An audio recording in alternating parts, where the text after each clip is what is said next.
Hada huwal asas. Imam Ahmad, "Idza ana araftu hadhil bid'ah wa ana askut, wa idza araftu hadhihi minad dhalalat wa ana askut.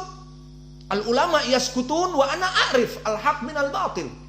Fa kaifa an-nas masakin al awam la ya'riful haq min al batil. Fa kaifa an-nas ya'riful haq min al batil."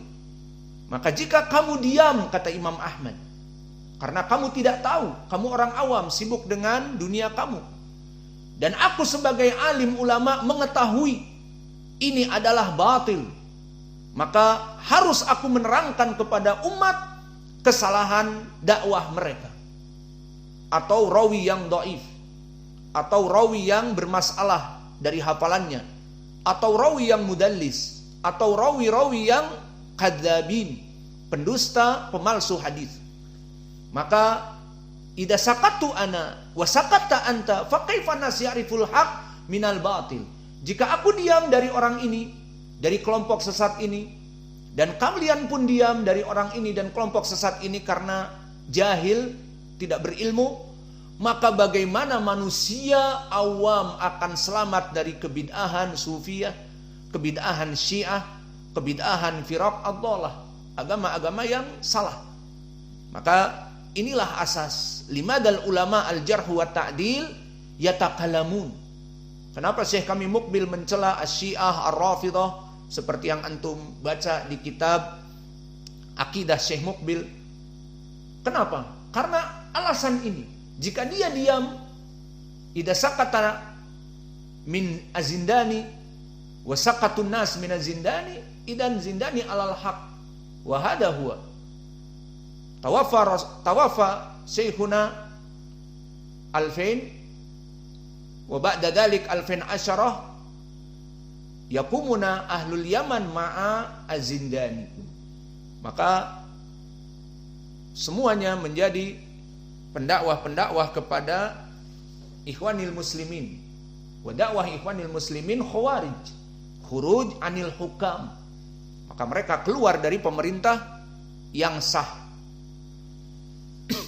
Maka inilah pendalilan dari yang kita sebutkan kenapa para ulama setelah itu berbicara, dikarenakan tadi. Namun dari para ulama yang berbicara tadi, karena dia tujuannya untuk Allah, pertama ikhlas, kedua dia wara', takut atas apa perbuatan yang dia lakukan, ketiga ibadah, karena jarh wa ta'dil tadi ibadah, melaksanakan ayat tadi wal takum minkum ummatu yad'una ilal khair wa ya'muruna bil ma'ruf wa yanhauna 'anil munkar. Maka dari tiga landasan ini mereka berbicara atas manusia. Maka jika kita lihat ucapan Imam Ahmad dalam Jarh wa Ta'dil, dan Imam Al-Bukhari, dan Imam Muslim, dan Imam Ibnu Adi, dan Ali Ibn Al-Madini, dan Abdurrahman Ibnu Mahdi, dan yang lainnya, Abu Zur'ah Ar-Razi, maka ucapan-ucapannya benar. Meskipun begitu dia manusia ada kesalahan, namun kesalahannya hanya setitik dari tauzendel ataupun 1000 titik. Maka kebaikannya lebih banyak.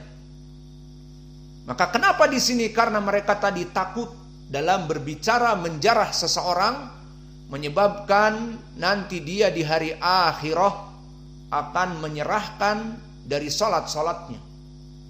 Maka bahaya sekali menjadi seorang penjarah tanpa tasabbut. Menjarah fulan di Twitter, di Facebook, di WhatsApp, di semua media-media sosial dari hawa nafsunya. Maka nanti akan datang di dalam hadis yang diriwayatkan oleh Imam Muslim dari Abi Hurairah, ya'ti rajulun yaumal qiyamah bijabal min ujur. Datang di hari kiamat kelak seseorang yang datang membawa bagaikan gunung Uhud dari pahala-pahalanya, dari salatnya, dari puasanya, dari sedekahnya. Namun ja'ahun nas, datang kepada dia manusia, ya Rob syatamani fulan, wa ya Rob dorobani fulan, wa ya Rob dolamani fulan, wahai Allah, orang ini telah berbicara kepadaku di media sosial bahwa aku melaksanakan demikian dan demikian, padahal aku tidak melaksanakan demikian dan demikian. Atau aku dicap sebagai mubtadi', dhalun mudil. Atau aku dicap sebagai orang yang kafir, musyrik. Atau aku dicap keluar dari dairah salaf, keluar dari manhaj salaf. Sehingga semua orang membenciku. Maka salatnya dia diambil, puasanya dia diambil, semua amal-amal soleh diambil.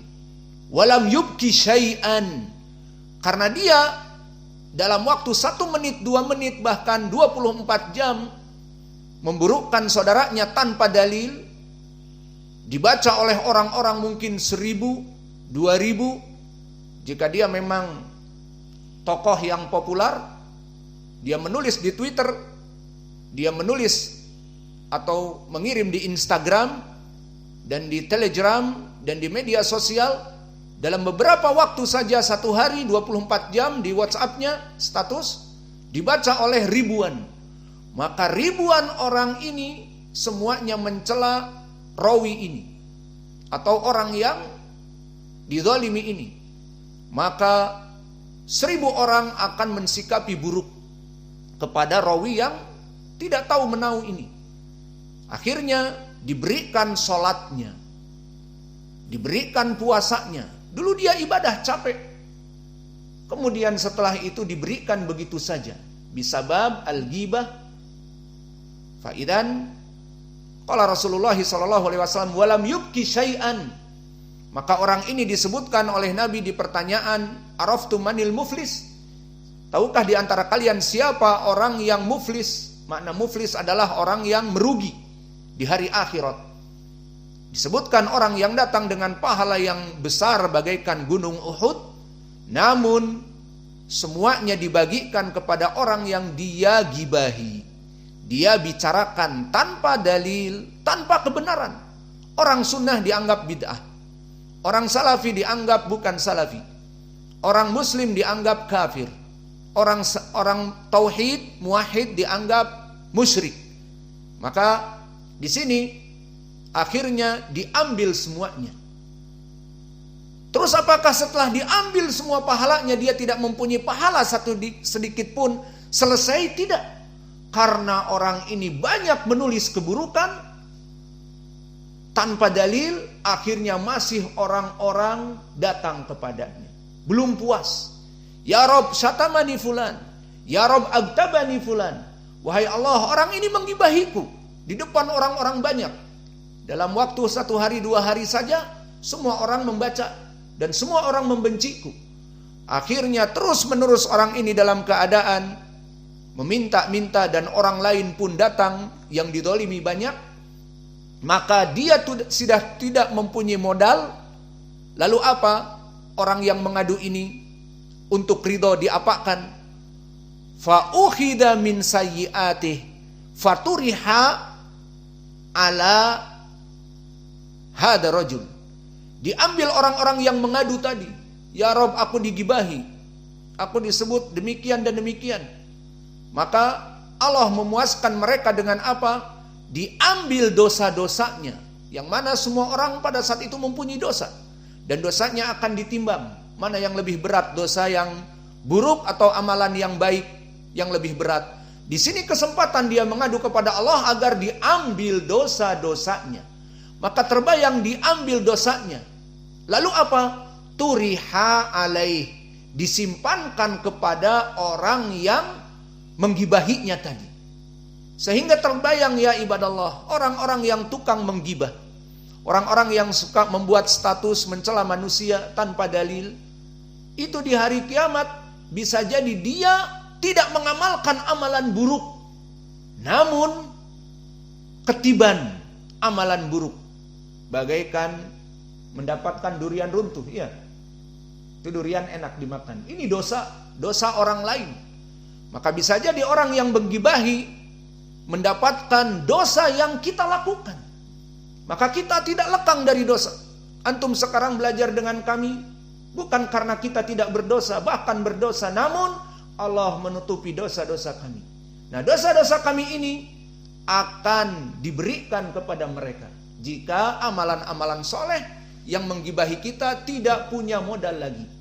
Maka akhirnya orang-orang yang biasa membuat status-status atas celaan kepada manusia itu di hari kiamat akan mendapatkan seperti ini. Dan para ulama ahlu jarhi wa ta'dil pun jika dia menjarah dengan penuh kedzaliman, mengatakan si fulan hafalannya rusak padahal si fulan imam hafalannya, si fulan pendusta kadzab, pendusta pembuat hadis, memalsukan hadis padahal dia bukan pemalsu hadis, maka itu semuanya kembali kepada dia di hari kiamat.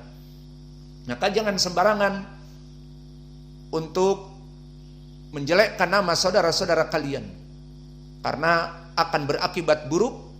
Itulah dikatakan oleh Nabi, manil muflis, siapa orang yang muflis, orang yang dalam keadaan bangkrut. Inilah dicontohkan oleh Nabi yang datang membawa gunung pahala yang besar, kemudian dia banyak menggibahi manusia dan berbuat kedoliman, akhirnya diambil tidak tersisa dari gunung amalan, bahkan dia mendapatkan dosa-dosa yang diberikan oleh manusia karena kezalimannya, karena gibahnya, karena mendiskreditkan nama baiknya. Maka jangan sampai seperti ini daripada kita semua ataupun para muhadditsin ahlu jarhi wa ta'dil. Maka di sini dijadikan kaidah ahlu jarhi wa ta'dil dibagi menjadi man minhum mu'annitin. Di antara mereka siapa yang muta'annit, maknanya yang berlebihan dalam menjarah, melebihi dari para ulama yang lainnya. Maka disebutkan siapa saja mereka, dihafal. Pertama Syu'bah ibnul Hajjaj, kedua Yahya ibnu Sa'id al-Qattan, ketiga Yahya ibnu Ma'in, keempat Abu Hatim ar-Razi, kelima An-Nasai, tambah juga keenam Ibnu Hibban, dan juga ketujuh Ibnu Hazm. Maka ini adalah dari contoh orang-orang yang muta'annituna fil jarhi wa ta'dil. Nama-nama yang kita sebutkan tadi orang-orang yang berlebihan dan gulu di dalam penjarahan. Maksudnya bagaimana?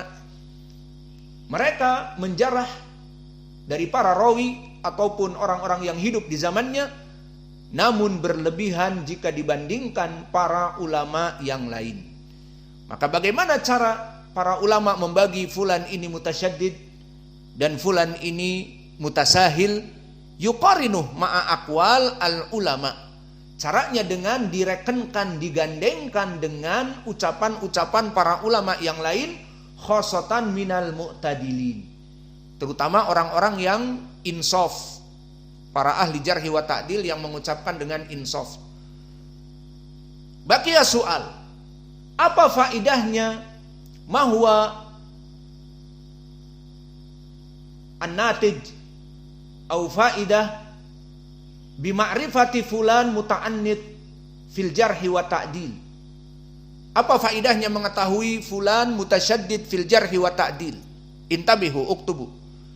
Fahada ida wathaqa syakhsan fa'adda ala qawlihi binawajidik.